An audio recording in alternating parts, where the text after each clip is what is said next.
समस्त शास्त्र भितर मुख्य हेउछि गीता।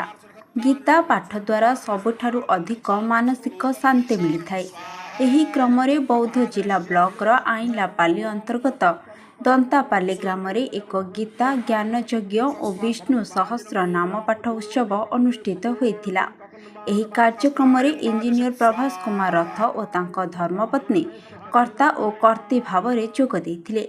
एथिरे जिलार विभिन्न स्थानरू शताधिक ब्राह्मण मानकु निमंत्रण कराଯାଇ लीलामय पुरुष भगवान श्रीकृष्ण मुख निसृत महान भागवत गीतावाणी पाठ कराଯାଇथिला।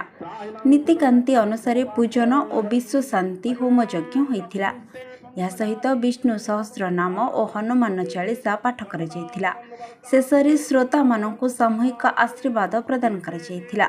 एही कार्यक्रम जिलार ब्राह्मण समाज पंडित संघ और आंचलिक ब्राह्मण समाज सदस्य माने योगदान करथिले। आसंता दिन में जिलार विभिन्न स्थान में एभली महत् कार्यक्रम मान आयोजन करबा पई उपस्थित बुद्धिजीवी माने परामर्श प्रदान करथिले।